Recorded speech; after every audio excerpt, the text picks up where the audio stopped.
Assalamualaikum warahmatullahi wabarakatuh. Halo para pendengar setia Cherry Mist. Selamat datang kembali di channel kami. Malam ini, kami akan membawa kalian masuk ke dalam sebuah kisah yang penuh teror dan misteri. Siapkan diri kalian, karena cerita kali ini akan membuat bulu kuduk kalian berdiri. Inilah kisah tentang kengerian shift malam di pabrik tembaga.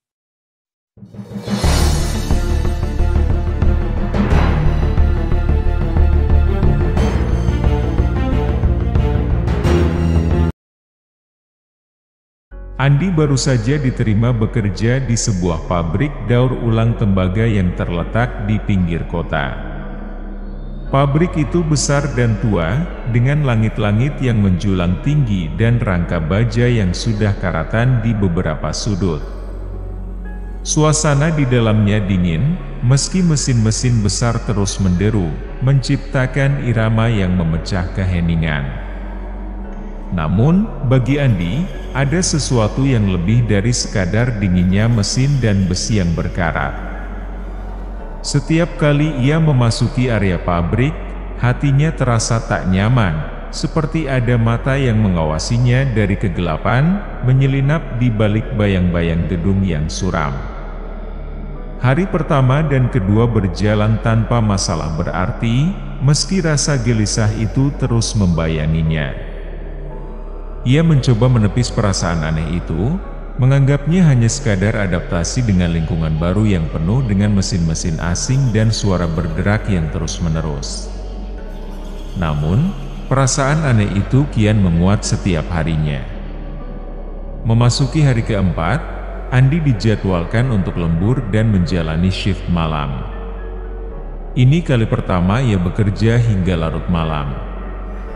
Pukul 10 malam, langit di luar pabrik sudah benar-benar gelap, hanya diterangi lampu-lampu pabrik yang terlihat buram karena debu. Andi mulai menyalakan salah satu mesin besar di sudut pabrik. Suara mesin yang berat menggema di seluruh ruangan, namun bagi Andi, ada sesuatu yang lebih menyeramkan dari suara mesin yang berderak itu. Sebuah perasaan asing merambat perlahan di punggungnya, membuat bulu kuduknya berdiri. Rasanya seperti ada yang mengawasi dari suatu tempat di atas sana. Andi menengadah perlahan dengan perasaan was-was.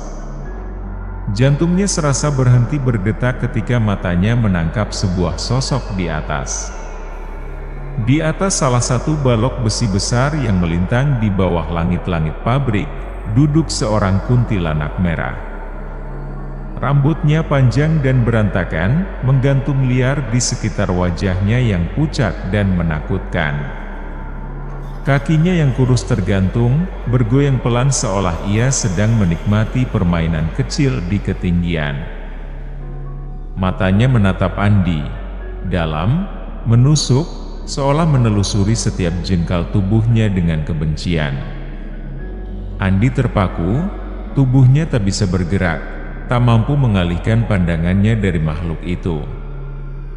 Detik-detik berlalu seperti mimpi buruk yang tak berkesudahan. Tanpa suara, kuntilanak itu mulai melayang, perlahan-lahan naik ke atas, hingga akhirnya menembus langit-langit pabrik dan menghilang di balik kegelapan. Andi masih berdiri mematung, mencoba mencerna apa yang baru saja dilihatnya. Napasnya mulai terengah-engah. Panik merambat di sekujur tubuhnya.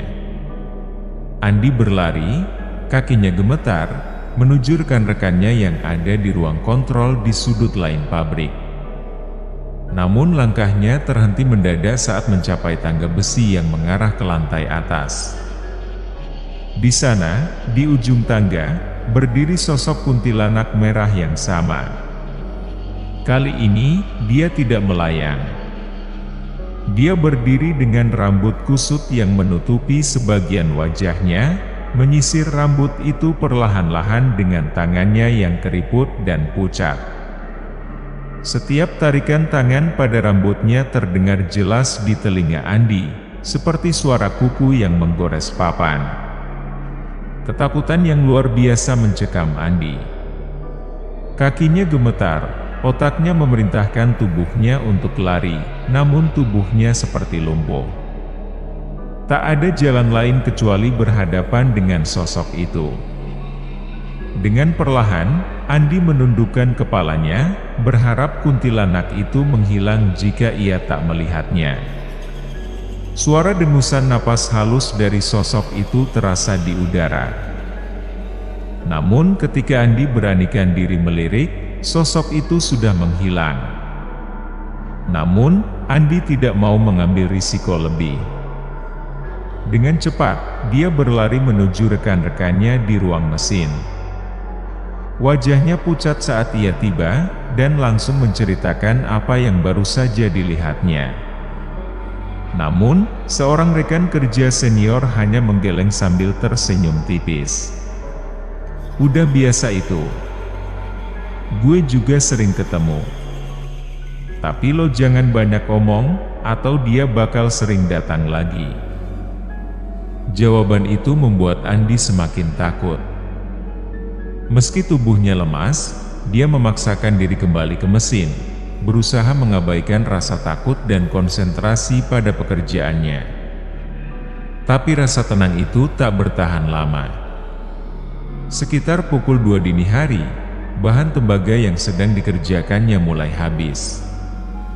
Andi berjalan menuju gudang untuk mengambil stok baru. Dia menaiki forklift dan mengarahkannya ke gudang yang agak gelap. Saat memasuki gudang, lampu-lampu mulai berkelip-kelip, seolah-olah hendak mati. Dia hanya menganggapnya sebagai masalah teknis biasa, lalu melanjutkan mengambil bahan tembaga. Namun, ketika forklift tepat berada di bawah lampu yang berkelip, tiba-tiba lampu itu jatuh ke bawah, pecah dengan suara pecahan kaca yang memekakan telinga. Memecahkan kesunyian malam. Ruangan gudang pun menjadi gelap gulita.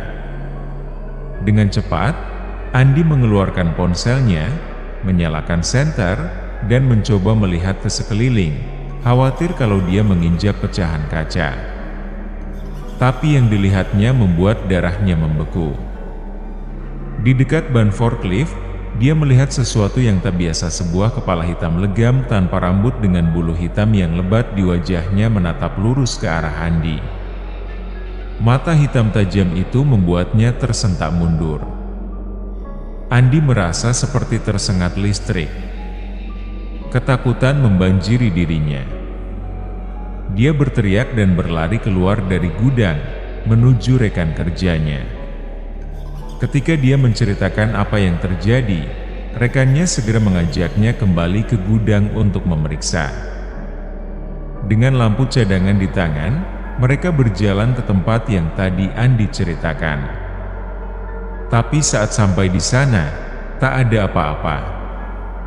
Lampu masih menyala terang, tak ada tanda-tanda yang aneh, tidak ada lampu yang pecah, tidak ada kepala hitam legam. Andi hanya bisa terdiam, bingung antara rasa takut dan ketidakpercayaan. Rekannya hanya menatap Andi sambil berkata, "Ih, semua normal." Andi bingung dan takut. Ia kembali menaiki forklift, tetapi perasaan tak nyaman masih menggelayut di dadanya. Namun kali ini, saat dia mengambil bahan, matanya menangkap sesuatu di balik tumpukan tembaga. Dari balik bahan tersebut, dia melihat seorang anak kecil membungkuk dengan tangannya menutupi wajah, memegangi lututnya seperti menangis. Andi merasa ada yang salah. Namun saat anak itu mengangkat wajahnya, pemandangan mengerikan menyergapnya. Andi langsung mundur terkejut. Wajah anak itu hancur, dengan mata yang hampir keluar dari rongganya, dan kulit wajahnya penuh luka busuk yang membusuk. Anak itu menyeringai dengan senyum menyeramkan. Tubuh Andi kaku. Mual mendadak menyerangnya. Dia kembali berlari, meninggalkan forklift yang masih menyala, mencoba mencari rekan kerjanya. Namun, kali ini rekan-rekannya tidak ada di tempat. Panik, dia berlari ke ruang kantin. Hanya ada penjaga kantin di sana yang mendengarkan ceritanya dengan wajah serius. Andi menceritakan kejadian yang dialaminya dan meminta izin untuk pulang. Tubuhnya terasa lemas, seolah semua energinya terserap habis oleh rasa takut. Penjaga kantin menyarankan agar Andi meminta izin kepada Satpam. Dengan langkah lemah, Andi diantar ke pos Satpam. Satpam itu hanya tersenyum tipis ketika mendengar ceritanya. "Mungkin penunggu di sini mau kenalan sama kamu," katanya setengah bercanda. Setelah mendapat izin untuk pulang, Andi berjalan ke area parkir untuk mengambil motornya. Namun, saat di parkiran, kengerian tak kunjung berhenti. Dia melihat sosok yang kembali membuat bulu kuduknya meremang, sesosok pocong berdiri di antara deretan motor. Dia mematung. Pocong itu berada agak jauh dari motornya, dan Andi bergegas mengambil motornya. Namun, saat dia sudah duduk di atas motornya dan hendak memasukkan kunci, pocong itu tiba-tiba sudah berdiri tepat di depannya. Wajahnya membusuk, dengan mata melotot keluar, tanpa kelopak mata. Andi menjerit ketakutan. Tangan dan tubuhnya bergetar hebat, dan seketika, semuanya gelap. Andi pingsan. Dia terbangun di pagi hari, terbaring di ruang Satpam. Jam sudah menunjukkan pukul 10 pagi. Satpam memberinya minum dan menyuruhnya pulang untuk istirahat. Setelah kejadian itu, Andi jatuh sakit selama seminggu. Pengalaman malam itu masih membekas di pikirannya, malam di mana dia berhadapan dengan penunggu yang tak kasat mata, di pabrik daur ulang tembaga yang penuh misteri. Terima kasih telah mendengarkan cerita di kengerian shift malam di pabrik tembaga bersama Cherry Mist. Kami harap kisah ini membawa pengalaman mendebarkan bagi kalian. Ingatlah, di setiap kesendirian malam yang sunyi, selalu ada sesuatu yang tak terduga menunggu. Tetap waspada dan jangan lupa untuk terus mendengarkan Cherry Mist untuk cerita-cerita horor lainnya.